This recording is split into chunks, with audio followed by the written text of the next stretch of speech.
When Logan came home from college, his childhood wasn't waiting. It was stuffed in garbage bags on the curb.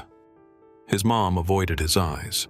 His stepdad cracked a beer and said, "We thought you weren't coming back." But what happened next will shock even those who thought they'd seen everything. But first, let's go back to the beginning. The heat pressed against Logan's skin like an accusation. June in Willow Creek was always muggy, but today the air felt suffocating, thick with something unspoken. He clutched the strap of his duffel bag, digging his nails into the canvas as if anchoring himself to reality. 3 black trash bags. Not boxes, not suitcases, bags. The kind you used for yard waste or things you didn't want to see again. One had split open at the bottom. A hoodie dangled half out, streaked with dirt and grease from the curb. It was the same gray hoodie he'd worn nearly every day of high school. The one his mom used to fold and put on the radiator so it'd be warm in the mornings. Logan felt something twist deep in his chest, sharp and sudden, like a bone trying to crack its way out. Rick looked at him like you'd look at a package mistakenly delivered. Mild annoyance, zero ownership. There was no welcome, no trace of recognition in his eyes. Just a man in cargo shorts and a sleeveless tank, scratching his stomach with one hand and holding a half-empty beer with the other. "You're out of here." 4 words, 4 syllables. They dropped with the weight of a gavel. Logan's brain tried to catch up, replaying the last week in reverse. The unanswered messages, the silences, the sudden one-word reply from his mom. "Busy," on Thursday. It didn't add up. Or maybe it did, and he just didn't want to see the pattern forming. Kendra didn't even meet his eyes. Her voice, flat and almost bored, carried a cruelty sharper than shouting ever could. "We thought you'd be independent by now." Thought, past tense, as though he were some plan they'd abandoned mid-draft. His mouth opened, then closed. What could he say? He had a 3.2 GPA, worked at the campus print shop to afford textbooks, skipped spring break to catch up on essays. He hadn't partied, hadn't failed, hadn't crashed a car or gotten arrested. And yet, here he was, treated like a squatter outside a home he'd grown up in, watching ants crawl over a crumpled birthday card half exposed from one of the bags. The word that pulsed in his head wasn't shock. It wasn't even anger. It was wrong. This was wrong. And nobody inside that house seemed to care. He stood there a minute longer, not because he was unsure what to do, but because this was the last time he'd ever look at that porch and believe it had anything to do with the word home. The tarp barely kept the cold from his bones. It smelled of oil and age. Tyler's dad had used the garage to sand down old doors and rebuild lawnmowers, and everything in it carried that lingering scent of rust and failure. Logan lay curled up, arms crossed over his chest, knees pulled tight, his duffel bag wedged under his head like a makeshift pillow. A single bulb flickered above the workbench, casting his outline onto the wall like a ghost. His phone was at 12%. He tapped through the messages again. 17 texts. The first, sent a month ago, was cheerful. "Can't wait to be home. Just 2 weeks left." The last one, from 3 days ago, was short, almost pleading. "Is everything okay?" Read, delivered, seen. No reply, not even an emoji. He stared at the screen as if it might cough up an answer. Something, "We didn't get your messages. We thought you were staying with friends. We made a mistake." But there was only silence, and silence has a way of hardening into truth. It wasn't just that they didn't want him in the house, it was that they hadn't even bothered to tell him.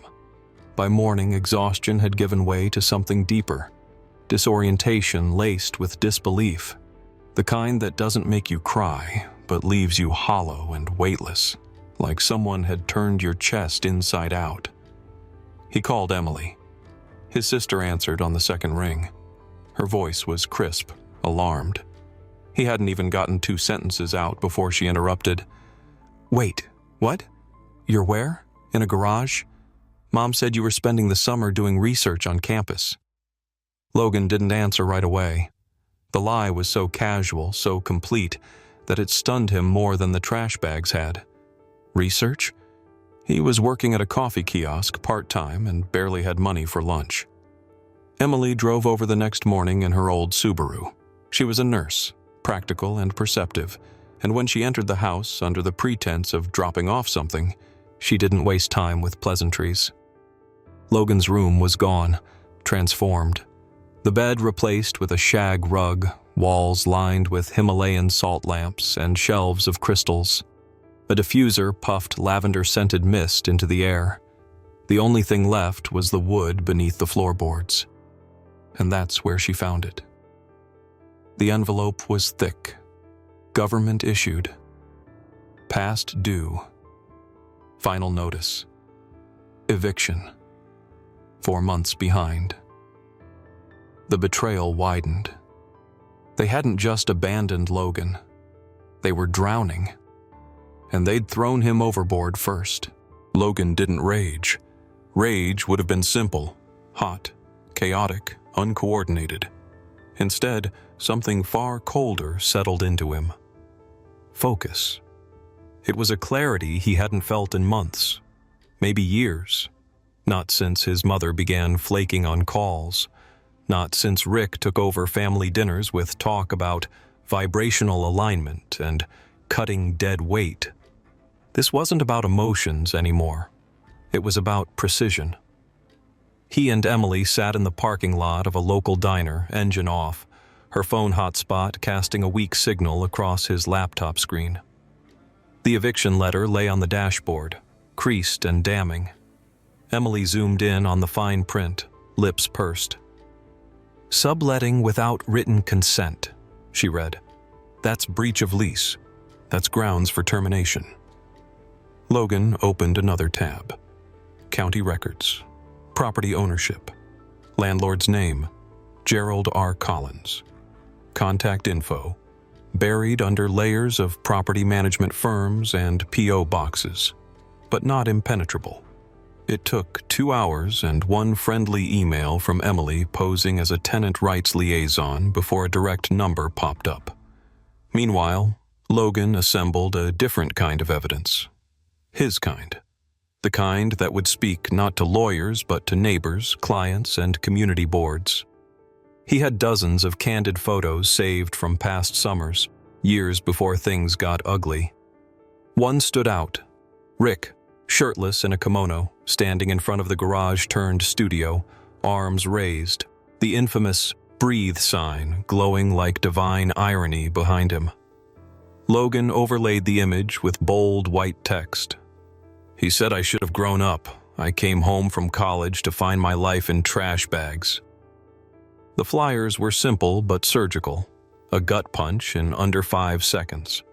He printed 75 copies on the cheap printer at the local UPS store and walked the neighborhood that same night, taping them to utility poles, bike racks, cafe boards, anywhere within 2 blocks of Rick's studio. One he slipped directly into a rolled yoga mat, left conspicuously in the studio's front bin. Another he taped to the studio's bathroom mirror, beneath a print that read, "Heal what hurts." The phone call with the landlord happened the next morning. Gerald R. Collins was old school, his voice dry, skeptical, but unmistakably intrigued when Logan mentioned the photos, the therapy sessions, and the cash-only breathwork intensives Rick held every weekend. "You're saying they've been running a business out of my property without approval?" "Yes, sir. I've got proof. And I'm willing to help resolve the issue. I don't need the whole house, just the basement." There was a pause. Then, "Let's talk." By the end of the week, Logan had keys, his own entrance, his own name on the lease, and just enough legal authority to make sure anyone above him understood. He wasn't the one being thrown out anymore. The basement was bare when Logan moved in, cement floors, unfinished walls, and a single bulb dangling from a frayed wire near the utility sink. But it was his. The click of the lock, the scrape of the key in the door. These were the sounds of sovereignty. No one could tell him to leave. No one could touch his things without consequence. He set to work that first night with a quiet, deliberate energy. Emily brought over an old shag rug from her apartment. Tyler loaned him a second-hand desk with a drawer that stuck. Logan picked up a soft paper lantern lamp and draped string lights across the exposed ceiling beams. He bought a second-hand platform bed frame off Craigslist, and he and his friends assembled it like a war table. The laughter strained but real. There was no heat vent in the back corner, so he layered 2 fleece blankets under the mattress and wrapped the mini-fridge in soundproof foam. He made space where there had once been absence, not for nostalgia, but for the future. Upstairs, life continued its charade. Rick still led mindful masculinity sessions 3 times a week. Logan could hear every hollow affirmation, every over-enunciated breathwork chant seeping through the floorboards like smoke. He documented everything. Times, dates, decibel readings. Gerald, the landlord, responded swiftly. A formal noise violation was followed by a surprise inspection. When Rick fumbled to explain the non-commercial gathering of like-minded healers, the city clerk who tagged along raised an eyebrow and took photos of the cash lockbox on the incense table. Within a month, Rick's operation was exposed for what it was: a vanity gig wrapped in cheap incense and thinner lies. His credentials evaporated under scrutiny. His license, as it turned out, had been a $39 certificate from an online coaching website with no accreditation. Kendra packed slowly. She looked smaller than Logan remembered, her voice reduced to soft attempts at rewriting history. "We didn't mean to hurt you. We thought you were okay." But Logan's expression never shifted. "You chose what was easiest, and you didn't think I'd come back." She cried then, not loud, but sharp and sudden, like she'd just realized something too late. Rick muttered curses, slammed a drawer, accused Logan of betrayal.